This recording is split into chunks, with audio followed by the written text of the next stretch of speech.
Progress is not always linear, and more importantly, success doesn't always have to be loud. Sometimes the biggest shifts happen in quiet moments.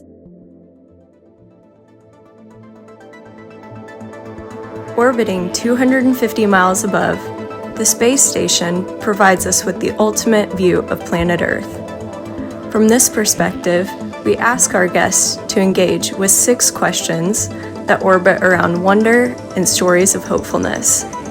For the next few minutes, this is our Wonderspace. Welcome to the 147th episode of the Wonderspace Podcast. My name is Steve Cole, and over the past 4.5 years, I have asked the same 6 questions to inspiring people from around the world. Questions that orbit around wonder and stories of hopefulness. Before I introduce our guest this week, here is another 1-minute wonder from our friends at Ask Nature, who are part of the Biomimicry Institute. The malleefowl has adapted to the arid environment of southern Australia through an extraordinary nesting behavior. The birds start by digging a large pit, which they fill with leaves and then cover with soil. The organic material begins to ferment, producing heat, which is crucial for warming the eggs buried within the mound. The true ingenuity lies in the bird's ability to regulate the temperature of the mound meticulously. In the cooler season, they focus on adding soil to insulate the mound and retain heat. As the season progresses and external temperatures rise, the task shifts from primarily generating heat to dissipating it. The bird cleverly opens parts of the mound to allow excess heat to escape. This active management helps maintain a stable thermal environment, essential for the successful development of the eggs.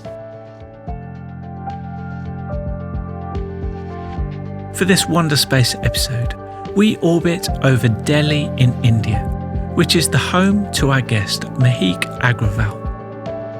Mahak is an urban planner, climate scientist, public policy and sustainability expert, and global thought leader, whose wisdom and insights, especially in response to our final question, is, I think, what we need to hear right now.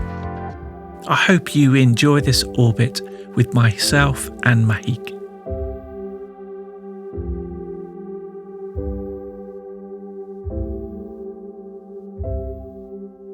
So great to have you on board Wonderspace today. Give us a scene as to where in Delhi you are. Thank you very much, Steve, for having me once again. It's an interesting scene for me here in Delhi because it's sort of like we are setting into the spring, but it's still winter, receding winter. So if I look outside my window, I am blessed to be living in a society where there's too much green. In fact, so much green in the heart of Delhi that I sometimes joke that I'm living in a jungle because I am visited by monkeys, I'm visited by peacocks, I'm visited by way too many dogs and cats. So it's fun. It's sort of like a circus every day, but it's a fun circus to be a part of. That's wonderful. So our first question is, if we could do a fly past over any part of the world that is significant to you, which place, city or country would it be and why? I would have to say 2, not just one. For me, one of the significant cities or countries, actually cities, would be New York, because I recently moved back from New York to Delhi, and I feel New York has given me some of the best and some of the worst experiences that helped shape my career, but also my personal experiences and personal shape of mind. And other than that, if I just have to fly past anywhere significant, it would have to be India. It would have to be Delhi in particular, because it's the city where I was born and brought up. It's also a city which is sort of, a place of deep contrast. Like, I have worked and witnessed ancient history meeting the rapid modernization. It's sort of a city that we all know, or many of us know, that it's a place where chaos meets calm, and I would also say resilience meets reinvention.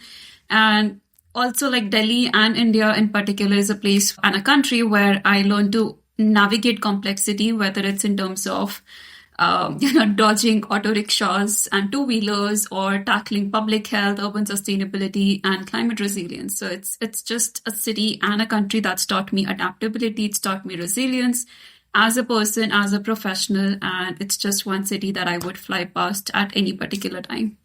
Yeah, incredible. So our second question focuses in on you and your story. So Mahak, give us a glimpse into your life story so far, with an emphasis on what you're doing currently. So I sometimes feel like, for me, my personal and my career path it's sort of like a climate change model. And to clarify on that, it's highly non-linear. It's been really dynamic, and it's been full of ups and downs, which I call as like sinusoidal loops.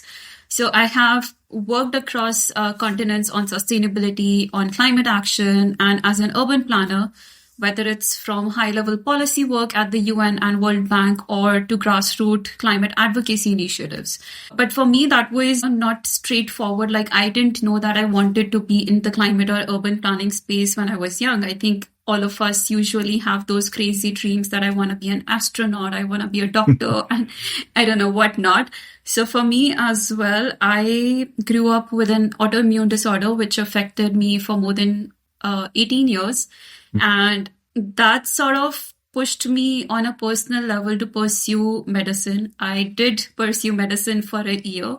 And I think despite scoring really great marks and coming out as second in class at the end of the first year, I knew that I cannot keep cutting cadavers or, humans for the rest of my life.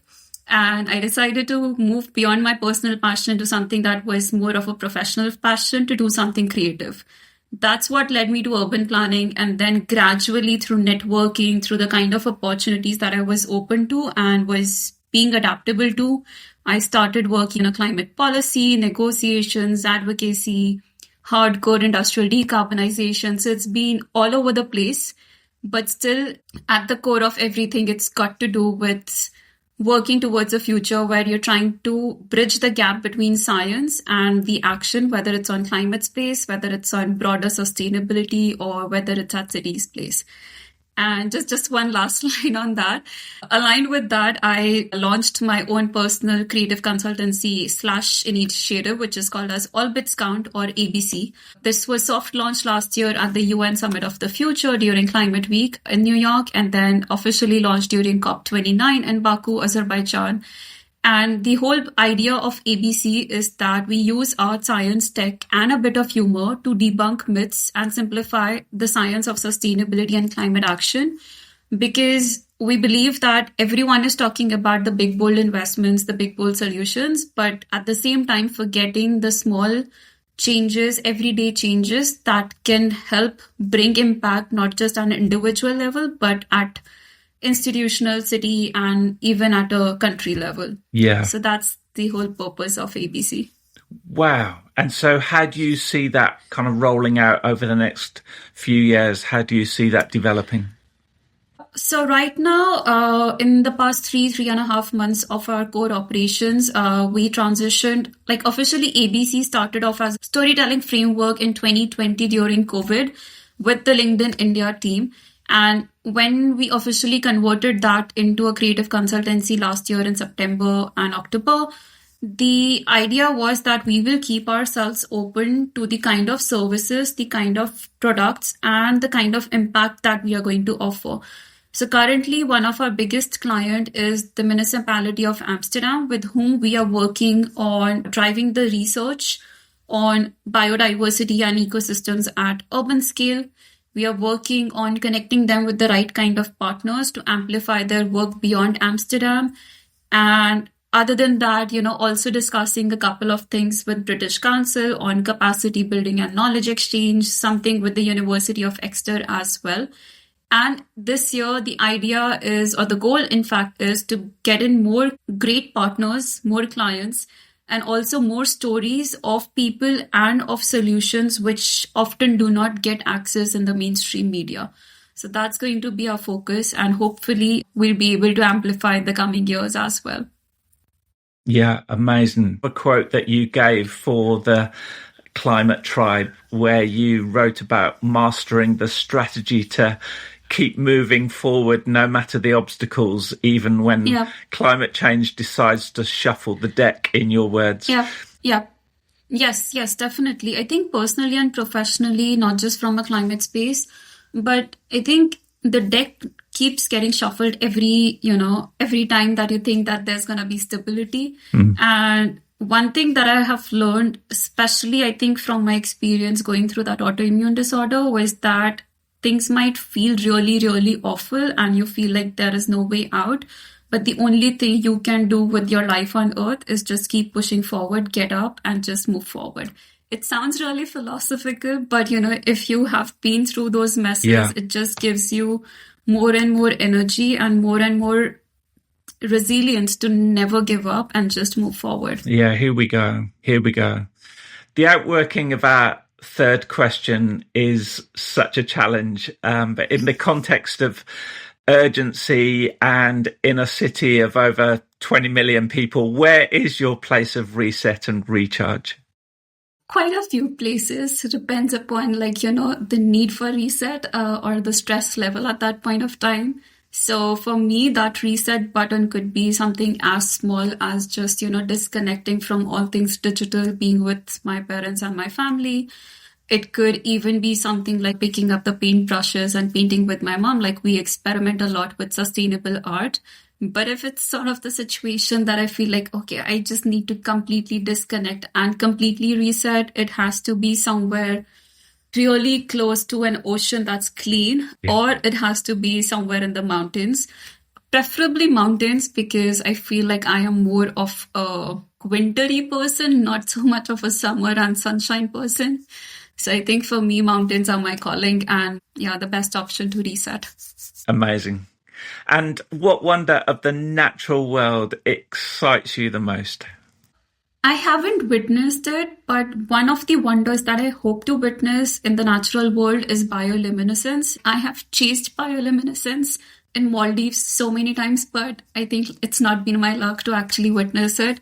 But I think that's just a wonderful natural phenomena that I hope to witness in my lifetime, because I feel it's sort of like the nature telling you that even in the dark, there is light, and it just gets so beautiful when you witness it on television, on different media. And I just feel like that's a scientific magic and a bit poetic.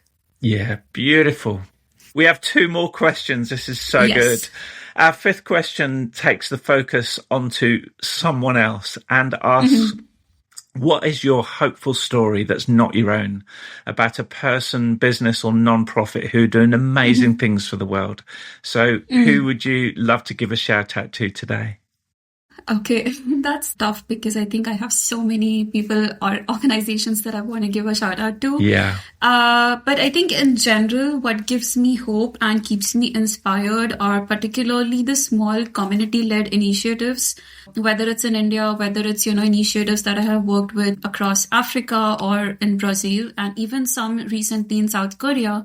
I feel these are the initiatives that give you hope because they are led by folks and they're led by spirits that are not waiting for anybody's permission to make change happen. They will just keep pushing for it.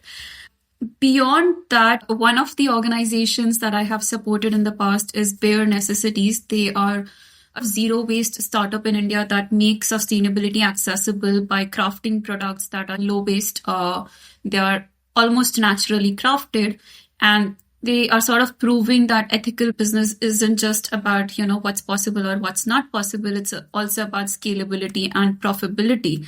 The other one is a bit different. It's a startup called as Travclan, and it's primarily a B2B platform, which is in the travel industry. And you often think that, in the travel industry, there's no concept of sustainability, but I was genuinely inspired because in 2020, 2021, when during COVID, everyone was just simply laying off people. I think that was genuine concern because of the kind of state we were in. But what amazed me about Travclan was they openly communicated to their entire 200, 400 set of employees that we are in a current financial deficit. We are in a current financial mess. We don't know what's going to happen with COVID because at that point of time, nobody really did. And they gave their employees an option. Either you can quit and find a new job if that works for you, or all of us take a massive salary cut. And as things improve, we will give back everything that's pending and even more in terms of the bonus.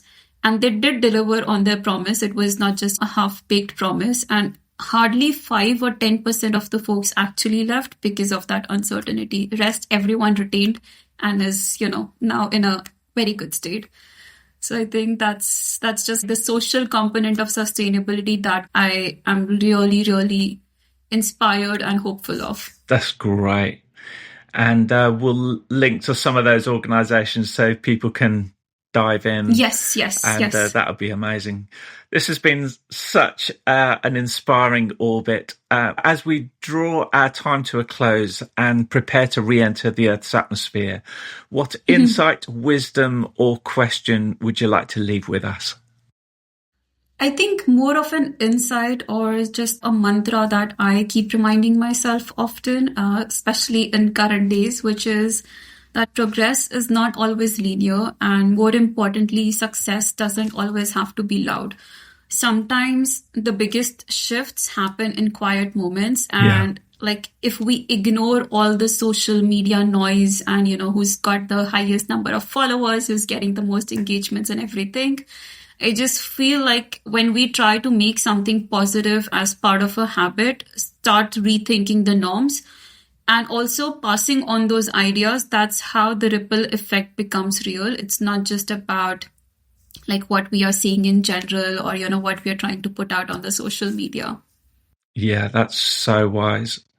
That's so good. Thank you so much for engaging with these 6 questions in such a brilliant way. Is there anything else that you would like to say before we end our time? I think just one last point from my end, especially for everyone who's, getting worried or interested or working in the climate space, sustainability, or just in general, the world. I would say that, it's really easy to get some ideas, but it's the execution where the real work happens. And for me in particular, what I feel really works is learn to test your ideas really quickly, but also accept that if you fail, accept that gracefully. Find your people, because no idea will ever survive in isolation.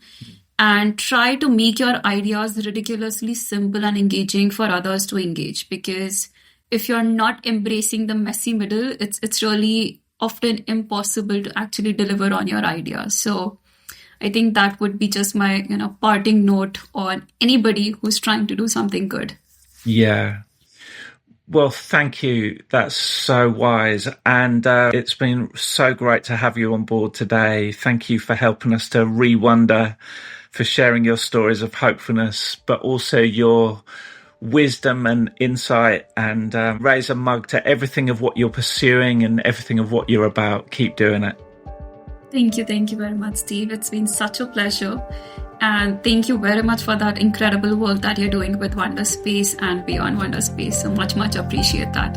Thank you. Thank you, Steve.